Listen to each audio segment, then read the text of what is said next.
मेरे प्यारे मित्रों, जय हिंद। एकेडमी फॉर एजुकेशन में आपका स्वागत है। हम लगातार स्टूडेंट की चौपाल बैठा हुए हैं और कुछ न कुछ टॉपिक पे बातें करते आ रहे हैं। आज हम बात करेंगे कुछ इम्पोर्टेंट जीके के क्वेश्चन हम अपने स्टूडेंट से पूछेंगे और उसका क्या करेंगे, आंसर बताएंगे। और ये लगातार सीरीज चलती रहेगी। अगर आप इस चौपाल स्टूडेंट की चौपाल में भाग लेना चाहते हैं तो संपर्क कर सकते हैं, क्योंकि ज़्यादा लोग रहेंगे, आपको मेरे को भी फ़ायदा होगा, आपको भी क्या होगा, फ़ायदा होगा, क्योंकि मेरा भी नॉलेज इंक्रीज़ करेगा और आपका भी नॉलेज इंक्रीज़ करेगा। तो हम सीधी बात नो बकवास में ये बात करेंगे कि आज जो क्वेश्चन के रूप में बहुत सारे क्वेश्चन मेरे पास है और हम क्या करते हैं, बच्चों से पूछते हैं। तो मेरे सामने बच्चे आए हुए हैं, इनसे क्या पूछना स्टार्ट करते हैं। देखिए, पहला क्वेश्चन ये है कि भारत की सबसे लंबी सुरंग सड़क कहाँ पर है और सड़क का नाम क्या है? चेनारी नासरी। हाँ, चेनारी नासरी जो है ये सुरंग है, ये जम्मू कश्मीर में है 9.2 किलोमीटर और इसकी जो लंबाई कितनी है, 9.2 किलोमीटर। दूसरी क्वेश्चन, विश्व की प्रथम महिला राष्ट्रपति कौन है? मारिया एस्टेला रजाबेल। हाँ, मारिया वेस्टेला रजाबेल, ये अर्जेंटीना की रहने वाली थी। गार्डियन नामक समाचार पत्र कहाँ से प्रकाशित होता है? लंदन से। अगला क्वेश्चन, ओजोन परत की मोटाई मापने का मात्रक है, क्या नाम है? डाप्सन। अगला क्वेश्चन, न्यूटन ने अपनी पुस्तक में गुरुत्वाकर्षण के नियम को प्रतिपादित किया था, उस पुस्तक का नाम क्या था? प्रिंसिपिया। अगला क्वेश्चन, वेल्डिंग में प्रयोग की जाने वाली कौन सी गैस होती है? ऑक्सीजन और एसिटिलेट। हाँ, ऑक्सीजन और एसिटिलेट। अगला क्वेश्चन, सूर्यास्त एवं सूर्योदय के समय सूर्य का जो लाल रंग होता है, इसका कारण क्या है? प्रकाश का प्रकीर्णन है। अगला क्वेश्चन, विश्व उपभोक्ता अधिकार दिवस कब मनाया जाता है? 15 मार्च। कब मनाया जाता है? 15 मार्च। बहुत सही। अगला क्वेश्चन, दीनबंधु उपनाम से किन्हें जाना जाता है? CF एंड्रूस को दीनबंधु उपनाम से जाना जाता है। मानव के आमाशय में कौन सा अम्ल उत्पन्न होता है? HCl hydrochloric acid. ठीक है। इसका काम क्या होता है कि जीवाणुओं को, विषाणुओं को मारना इसका काम होता है। अगला, मानव में आमाशय भित्ति में उपस्थित होकर जलग्रंथियों में हाइड्रोक्लोरिक अम्ल उत्पन्न होता है। इसके अलावा मानव जब इसको ये उत्पन्न होता है तो पोटेशियम क्लोराइड, KCl तथा सोडियम क्लोराइड अम्ल भी क्या है, इसके साथ निकलता है।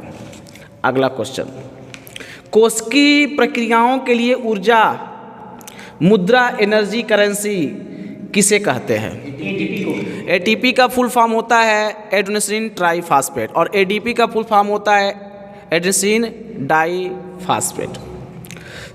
महात्मा गांधी का दांडी मार्च जो भारतीय स्वतंत्रता संग्राम की एक प्रमुख घटना, किस घटना के कारण जो है महात्मा गांधी ने यह दांडी मार्च को अपनाया था? हाँ, नमक को, मतलब सोडियम क्लोराइड को लेकर के ये दांडी मार्च किए थे।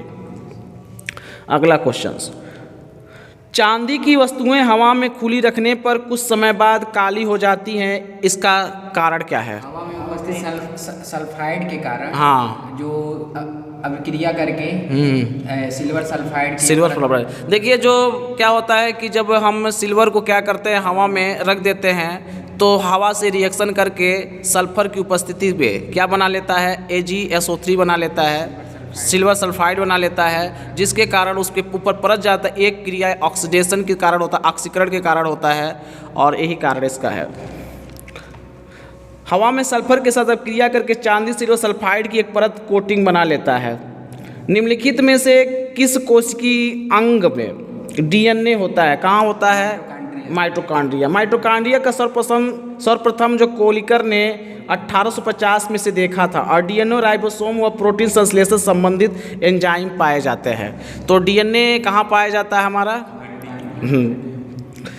तो निम्नलिखित में से किस कांग्रेस अधिवेशन में 31 दिसंबर 1929 को पूर्ण स्वराज की घोषणा की गई? लाहौर। कांग्रेस के लाहौर अधिवेशन में 31 दिसंबर 1929 को पूर्ण स्वराज की घोषणा की गई। ठीक है, अगला क्वेश्चन, नीसी जनजाति मुख्यतः कहाँ पाई जाती है? अरुणाचल प्रदेश में। निम्नलिखित में से कौन सी नदी सीधे आकर गंगा मिलती है?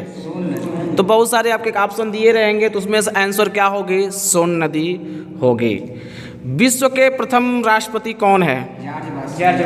जॉर्ज वाशिंगटन है। तो ये दोस्तों क्या था, कुछ इंपॉर्टेंट क्वेश्चन थे जो स्टूडेंट को जानने की ज़रूरत थी। अब हम मिलेंगे इसी तरह से। अब हम बात कर लेते हैं कुछ ऐसे इंपॉर्टेंट क्वेश्चन जो सबको क्या करना है, जानना है। तो चलिए हम क्वेश्चन की बात करते हैं। पहला क्वेश्चन जो है, आर्कटिक सागर एवं प्रशांत महासागर को जोड़ने वाले मरुमध्य को क्या कहा जाता है? या क्वेश्चन दोबारा पढ़ देते हैं, आर्कटिक महासागर और प्रशांत महासागर को जोड़ने वाले जल मरुमध्य को क्या कहा जाता है? बेरिंग स्ट्रेट कहा जाता है। क्या कहा जाता है? Bering Strait. दूसरा क्वेश्चन, वेनेजुएला के उष्णकटिबंधीय सवाना घास के मैदानों को किस नाम से जाना जाता है? तो लानोस। किस नाम से जाना जाता है? लानोस। अगला क्वेश्चन, विश्व की सबसे ऊंचाई पर स्थित सक्रिय ज्वालामुखी क्या है, या उसका नाम क्या है? तो ओजस डेल साल्डो, जो अर्जेंटीना और चिली में ये विश्व की सबसे ऊंचाई पर स्थित सक्रिय ज्वालामुखी है। उष्णकटिबंधीय प्रदेशों में सामान्यतः वर्षा होती है कितना? 200 सेंटीमीटर। कितना होती है? 200 सेंटीमीटर। अगला क्वेश्चन, एशिया और यूरोप में कौन सा पर्वत श्रृंखला पृथक करती है? तो यूराल और काकेशस पर्वत को क्या करती है? एशिया यूरोप को ये पर्वत श्रृंखला अलग करती है। एक क्वेश्चन और बचे, 2 क्वेश्चन और बचे हुए हैं। अगुलहास जलधारा किस महासागर में प्रवाहित होती है? तो हिंद महासागर में। कहाँ प्रवाहित होती है? हिंद महासागर में। पटकाई बूम श्रेणी भारत किस राज्य में स्थित है? तो अरुणाचल प्रदेश में है। और लेपुलेख दर्रा भारत के किस राज्य में है? तो उत्तराखंड में है। लेपुलेख दर्रा कहाँ पर है? उत्तराखंड में। तो ये हमारा क्या था, स्टूडेंट का चौपाल था। इसमें स्टूडेंट से कुछ क्वेश्चन पूछे जाते हैं। आप भी क्या कर सकते हैं, भाग ले सकते हैं। मेरे नंबर पर 99 84 84 55 15 पर आप कॉल करके पूछ सकते हैं। उसका समय बता दिया जाएगा, आपको बता दिया जाएगा कि क्या क्या करना है, कैसे करना है, तो हम कर लेंगे। तो मेरे साथ इतने स्टूडेंट आए, इन लोग का धन्यवाद। अब मिलेंगे कल। Thank you very much.